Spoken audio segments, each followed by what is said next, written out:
And that is the cachet of President Donald Trump that is dissipating before our very eyes. Everything on the right seems to be unraveling. It seems to be chaos brewing. And I think everybody needs to pay attention to it because, damn it, it don't look like it's going to go away. So Stephen A. Smith just called out something massive happening in conservative politics. Trump's own base is fracturing in real time.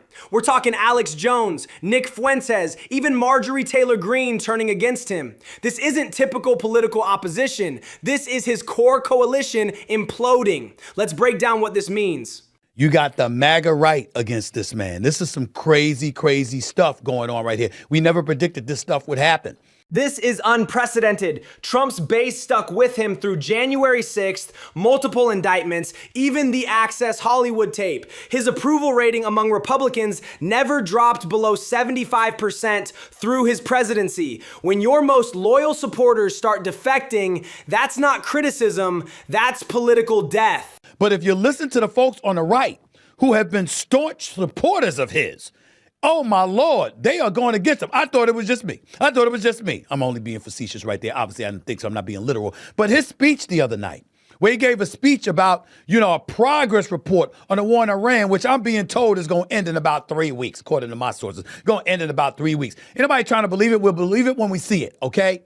But the bottom line is, Trump is talking, and I'm looking at him, and I got to admit to y'all, the Iran conflict has dragged on for 8 months now. Oil hit $160 a barrel last week, and inflation spiked to 7.2%. Trump promised it would end quickly, but his military advisors are publicly contradicting him. Even Fox News is fact-checking his war updates in real time. It's not just pretty hard to listen to him speak when you compare it to how former President Barack Obama sounded whenever he gave a speech.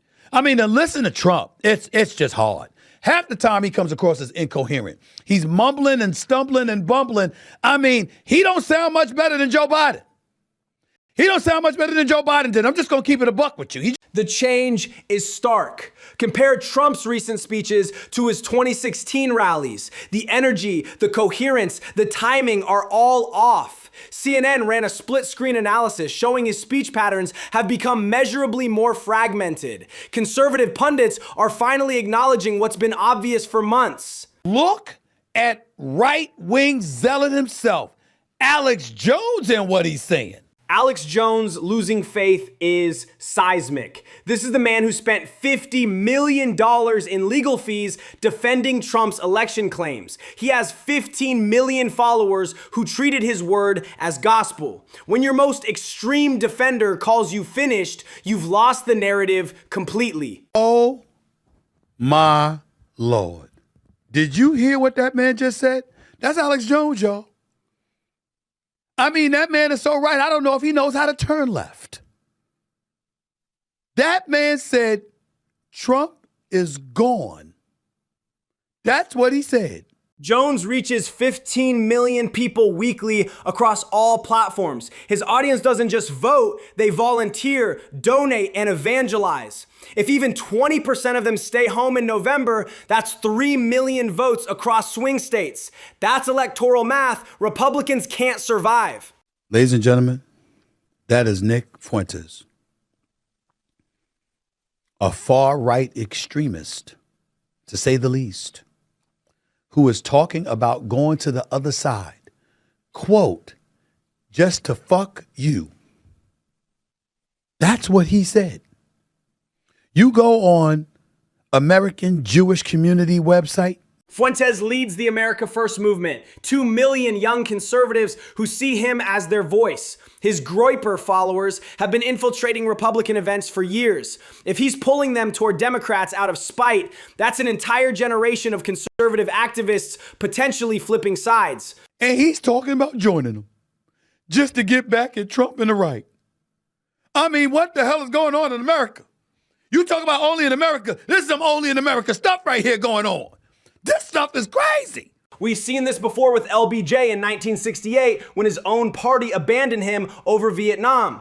Or Bush Sr. in 1992 when conservatives supported Perot. When a president loses his base during his term, it creates a political vacuum that takes decades to rebuild. Because the way Trump is going right now, the more he talks, the more he alienates his base. And without his base, he stands no chance. Meaning of the GOP winning the midterms. Latest polling shows Trump's approval among his 2024 voters dropped from 89% to 71% in just 3 months. Republican strategists are privately saying they need to distance House and Senate candidates from him or risk losing 30 to 40 seats in November. Trump has gotten in his own way because he won't shut the hell up. Every time he's on camera, he looks worse. He's not coherent. He's mumbling and stumbling. You got people on the right bringing him on and just letting him ramble and just letting him talk, not realizing the more you do it, the more he sounds like Biden did. Trump used to control his message through rallies and Truth Social. Now he's doing rambling interviews that go viral for all the wrong reasons. His handlers can't rein him in, and every appearance makes it worse. It's political suicide in slow motion. Alex Jones, Nick Fuentes, Marjorie Taylor Greene, Candace Owens,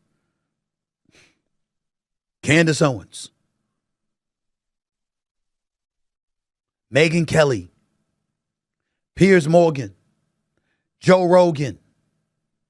It's getting bad. It's really, really getting bad.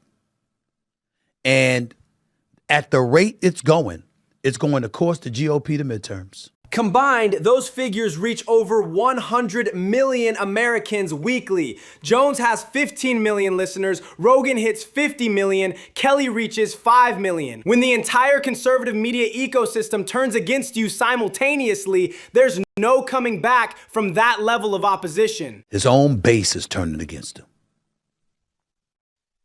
Things are very, very bad right now, regardless of how to make it look. About the only thing that looks worse is the city. This represents the biggest political realignment since the Tea Party. When a movement's core supporters abandon ship this dramatically, it doesn't just hurt one election cycle, it reshapes American politics for a generation. Democracy depends on loyal opposition, not political implosion.